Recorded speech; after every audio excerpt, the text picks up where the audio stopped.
She told me to cover up in my own dorm. I said sure, then I got her boyfriend banned from the building. I never thought a 10-second walk to a water fountain would change the entire dynamic of my dorm floor. But some people have a gift for turning nothing into something. And this girl, she was talented. Let me set the scene. I live on an all-female floor of a college dormitory, and like any reasonable human being living in their own home, I dress for comfort. When I leave the building, I make sure I'm put together. But walking 10 feet down the hall at night? I'm sorry, I am not suiting up in full armor to refill a water bottle. One evening, I did exactly that. Grabbed my bottle, walked to the fountain, filled it up, walked back. A few people were hanging out in the hallway. Normal. Completely, utterly, 100% normal. Or so I thought. 30 minutes later, knock, knock, knock. I opened my door and there she was, one of the girls from the hallway, looking like she was about to defuse a bomb. She stammered through an apology and then asked me to please wear more layers if I was going to come into the hallway again. Why? Because her boyfriend had been staring. Now, let me be very clear about something.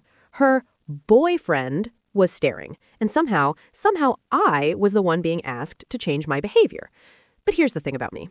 I do not like conflict at all. So instead of saying a single word about how absolutely backwards that logic was, I smiled, said, of course, no problem. And for the rest of that night, I put on an extra layer every single time I left my room. I was kind, I was gracious, I was reasonable. She was not. The very next morning, my roommate sat me down with the energy of someone delivering breaking news. She had been in the communal bathroom when this girl walked in with her little entourage and proceeded to tell the story of what happened the night before. Except the story she told had absolutely nothing to do with reality. According to her version, I hadn't simply walked to a water fountain. Oh no, apparently I had sauntered down the hallway, barely dressed, taken my sweet time at that fountain and put on a deliberate, calculated performance, all to steal her boyfriend's attention. And then my roommate told me the girl physically acted it out, right there at the water fountain in the bathroom, performing the whole dramatic scene like she was auditioning for something. I was being turned into a villain in a story where I did nothing wrong. But it got worse. The next time I passed her in the hallway, in my pajamas, toothbrush in hand, minding every inch of my own business, she looked me up and down like I was on trial, and her whole group erupted into giggles right in front of me. I kept walking, but I felt it. And then came the email. Our resident advisor sent a message to the entire floor.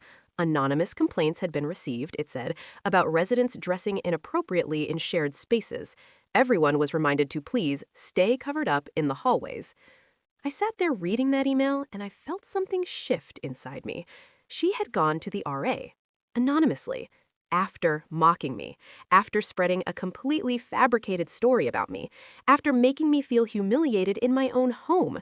She had reported me, and that, right there, was her first mistake. Because I am non-confrontational. I do not start drama. I do not stir pots. But I do believe deeply, profoundly in the concept of reading the rules very carefully. So I started thinking, and I remembered something small, something I'd filed away from a conversation we'd had back during orientation. Her boyfriend didn't go to our school. He was an off-campus visitor, and per current campus policy, a policy that existed very officially in writing, non-student guests were not permitted in the residence halls.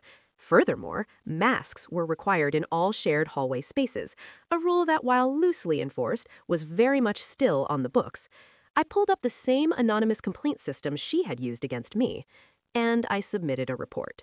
I noted, calmly and factually, that non-student guests had been observed in the residence hall without verification and without proper masking in shared spaces. Then, I waited. The next morning, another email arrived from the RA. This one informed the entire floor that due to recent complaints, guest ID verification would now be actively enforced at the entrance.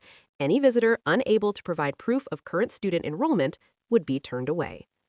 I read it twice. Then I set my phone down. Then I picked it back up and read it a third time. She had spent days trying to make me feel small over a water fountain trip. She had mocked me, reported me, and recruited her friends to laugh at me in the hallway. She had gone out of her way to make my home feel hostile. And in doing so, she had handed me every single thing I needed. So really, truly, I hope she knows that she has absolutely nothing to worry about anymore. She was so concerned about her boyfriend noticing me in that hallway. He won't be in the hallway. He won't be in the building. Problem solved.